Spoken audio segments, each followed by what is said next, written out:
Yeah, for sure, Tanya. We're looking forward to having you for, like years. Like we want to make this like a tradition, right?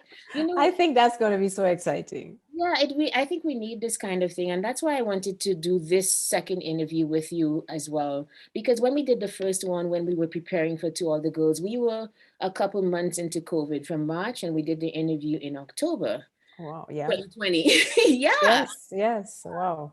And so this is like a year later, a year and a couple months later. And the Hmm. first question, you'll be speaking about self-care and taking time for yourself. And I know you're big on that. I've learned a lot from you. Being a Yeah. high roller, high performing woman, I've learned to take care of myself and to take time to sleep and that kind of thing. My Hmm. first question to you, Dr. Beaubrun, Tanya, is, are the needs for self-care, particularly amongst women, even more urgent in this COVID situation? Without a shadow of a doubt, yes. I know from my personal experience that a few months ago I was struggling. I would be honest that when this thing first started, there was no there was no blueprint. We didn't know what we were supposed to be doing, and you thought you had it covered. And we, as the body joy method creator, I figured I was practicing everything.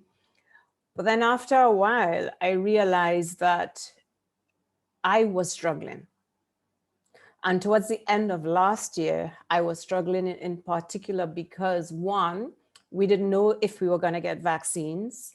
Um, and we had had a surge. So there was Christmas coming and we were having a surge. And Christmas to me is about family. Yeah. And I'm not even sure if I can gather with my family. The beauty for me personally was that I was blessed to have had my 3 kids with me from March of that year. So I knew that my unit would be complete with my 5. But then my parents who live just down the road, I was wondering, okay, do I expose them or do we do this But Christmas in a mask thing? And it was just, and I was struggling with not seeing people's smiles. After a while, I would look at people. I couldn't deal with that. mhm. Um, and in the beginning, in January, I just took 10 days off. I Yeah. just said, I'm not going to go to work. I'm not going to see patients. I'm going to do some extreme self-care. And I took off. I went to another part of the island Mhm. because you see, in North America, you can get in a car, Right. drive a few hours, and you're in a different state or, somewhere else. Mhm. Well, we drive about an hour and a half and we get to the end of the island. For sure. So I just wanted a change of scenery. So I just took 10 days and I just went for part of that time out, I did a remember. lot of self-reflection and realized that more than ever, 2021 had to be the year of self-care because of the uncertainty. Right. I remember seeing some of your posts that was so honest. And Yeah. I always marvel, you know how everybody has this notion of doctors don't like writing? Like you write Right. these long posts that make sense and people are just involved in reading them. They make so much sense. So like kudos to you for doing that because Thank you. Sometimes I worry that they're too long. oh no, that's fine. No, no, no, they That's good. absolutely make sense. And I think it's the authenticity of living what you preach. That's what I like in terms of, okay, I remember there was one post where in a video you were like, I am tired. Yeah. And I remember that post because for me it was validation of how I myself was feeling Mhm. and giving myself permission to feel tired. And I wanted to ask you about that. I coach high performing women. And this one thing I find in common with them, women, high performing women in particular, do not know when to stop. They don't know when enough is enough. They feel like, and if you let them go, they will run themselves off a cliff. So my Yeah. question to you, And even, then we'll jump off the cliff and figure we can fly. oh yeah, yeah, that too, because I Yeah. mean, go off, you We'll will, see the cliff and we're like, I got this. I'm going to jump off and I'm going to fly. No yeah, problem. right. But how then do you tell a woman who's accustomed of pushing herself to take time off? How does that conversation go in the body joy method even? Honestly, I will tell you this year, many times the conversation took place after they jumped off the cliff. when they realized, they didn't even realize sometimes that they were trying to fly. A lot of them were just coming in. I mean, burnout, thank God, burnout is now a proper diagnosis. Okay. We are on the verge of many of us burning out. Mm-hmm. And I put us in it because I have acknowledged that earlier this year, if I hadn't changed certain things, I was going to crash and burn. So what I have found in my clinic is that many of these women and men don't even realize that they've been on that nervous system switch has been on for so long. They're not even aware of it because we get into the habit of doing, Mm-hmm. and we have to keep performing. And it's, if you work for somebody else or even if you own your business, it's even more pressure now. So you have to perform, and after you perform at work, you come home and you have to perform as the teacher, because many of us are homeschooling children. That is so stressful, honest. And it is, I mean, I had a patient who came to me, she brought her daughter, and then she said, asked her daughter to leave. And then she looked at me and she says, please tell me I'm not the only one who wants to shoot herself in the face. And I said, you're homeschooling the children and then you're going to work. So you're never off. When you're at work, you're either doing work or you're fielding calls from the children or you're checking on them at home.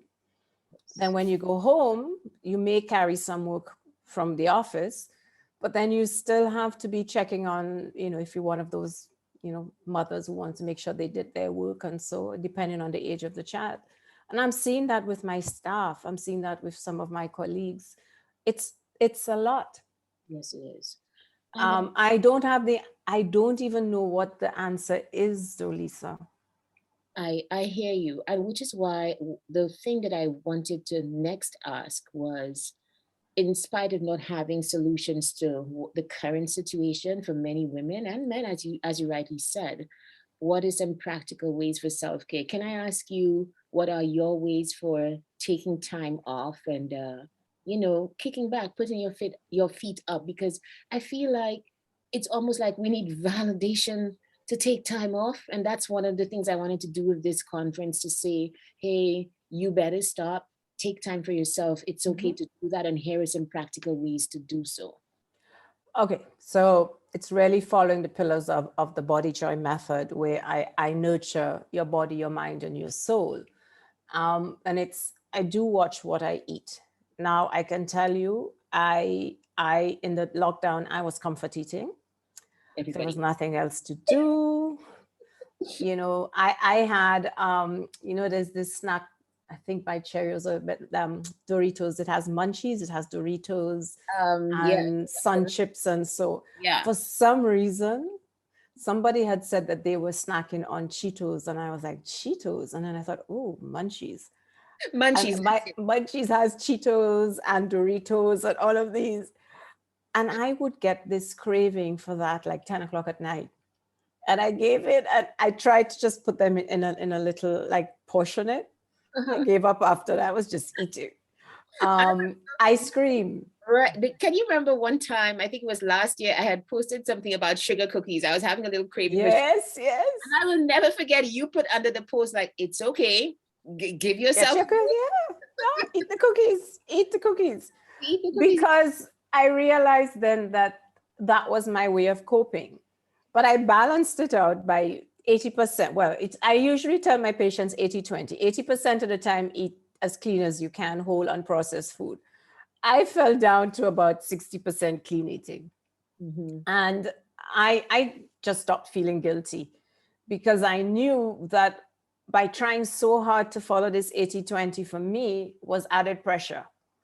So I gave myself some leeway. As a result, I gained what I call the comfort COVID weight.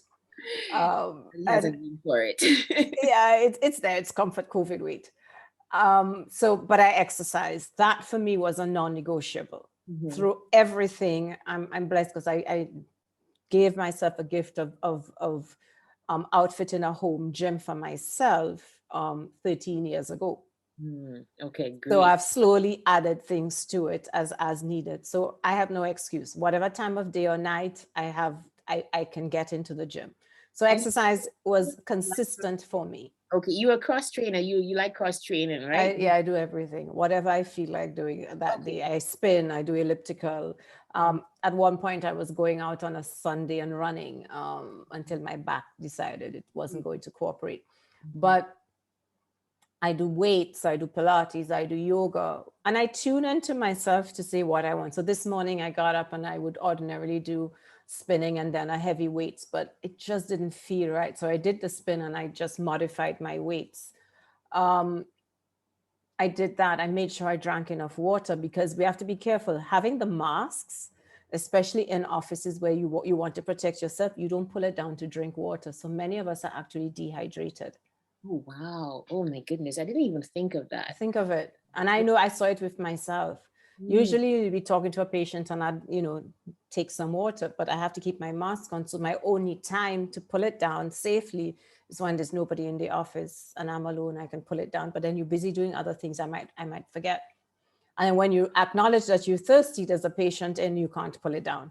okay, So you great. have to try and remember the next time. So drink water, exercise, Mhm. eat as healthy as you can, hold on processed foods, sleep, Talking of sleep, can I ask you sleep. a question? Mm, You know what, the one thing just before we end, because we don't want to give everything away, and I yes. do lots of presentations, and I'm so looking forward to having you to all the girls. The one thing that I've gifted myself with is to sleep when I want to sleep. Is that even a thing? Like because I wake up Yeah. so early, like I find there are certain times in the evening time where I would usually force myself to stay up, to kind of see about the kids, whatever. And I've just gifted myself with, hey, when you want to sleep, go Go to get a sleep. get a cat. And Yeah. it's so refreshing and Yeah. rewarding. Like I feel I have slept for hours. So I Yep. that's probably If you have the luxury of that, if you have a baby or something, you can't do that. let's But not sleep, yeah, but sleep is a non-negotiable. right. It's a not Is a non-negotiable. And I try to tell people 6 hours, try and get deep restorative sleep. Because we wear it as a badge of honor. Oh, I can function on 5 hours sleep. Most people can't. Mhm, So there's so many other things. For instance, I get up on a morning and I journal.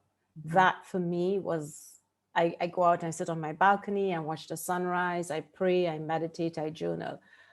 This morning I did that and I saw the most beautiful change of colors. Love. It gets dark and then you see a little bit of pink and a little bit of gray, and then the sun comes in and there's some orange.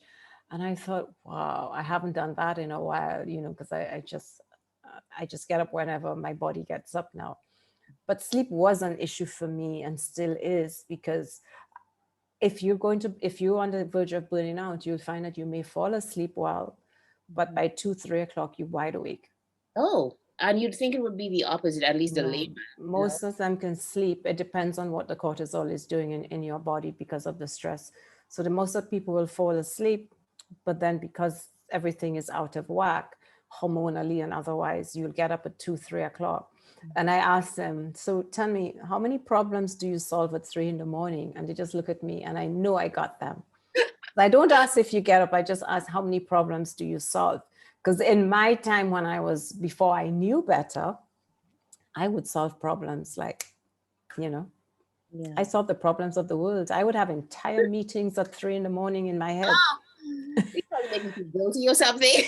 No, no, no, I would have in my head. So I had to talk to somebody about something. I would have the conversations like, this is what we're going to do. And then I'd come to work and some days I thought I'd actually had the conversation with them. I said, but didn't I tell you that before? And they'd look at me and I thought, oh, Hmm. wonder if I dreamt that. I can keep on talking for Yeah. some stuff for the presentation. And Yes. I have to say, first of all, like, lastly, thank you for the wonderful job that you're doing. Like, I know just recently you did the presentation for my high school year. And Tanya, Yes. you know what happened is when you hear something from an authority that you respect, even though you've heard it all the time, all over, it has a different resonance. And that is what happened. Like we really took it to heart. I think we all heard you in our heads the next day and we were talking about it and so on because we heard it from somebody that we respected. And I think the same thing's going to happen To All the Girls. You always come through that kind of way in all presentations. So thank you for the work that Thank you you. do. and you Thank you. continue to do, right? And we Yes. look forward to hosting you at To All the Girls 2021. But there's one little thing I want people to understand is that I've walked this. Mm-hmm. So it's not that I'm talking from my head. I'm talking from my heart space where I've actually been there as a young mother, juggling it all. I burnt out once, 1.5 times. Wow. I know what it is to be overwhelmed, to be overweight, to feel overworked. And I had to find my way back. And that's how the body joy method was birthed, from my experience and my desire to share this knowledge, but most importantly, not to have anybody I know go through that. I'm like, as much as I can learn about this and help other people to avoid what I went through, I'm going to do whatever I can. So I just want people to know I'm not just spouting this information, Oh, I've absolutely. lived it. Okay, maybe we can point people to your website, TanyaBeaubrin.com. TanyaBeaubrin.com, right? And actually, I put it on the To All the Girls website as well, so people can check it Yeah. out. I put it And there. there's a free ebook on it Yeah. that they can download Oh, that I has got a the free little more ebook, information. by the way. Yes. I did. And Thank you. it has some information that, if people want to get started before our October, but there'll be some new things coming out that I'm going to add in our talk at the end of October. Okay, great. And you know what, too? We're looking forward to hearing a lot more about the body joy method. I just so love that you incorporate all aspects of our being and Yeah. look at medicine differently. So to me, that's like a wonderful gift. Just awesome thinking right there, you know? So Yeah. that's great. All right, Tanya, thank you so much. Thank you. Of you. Thank you so much. And All right. looking forward to hosting you on that weekend, the last weekend in Yes. October.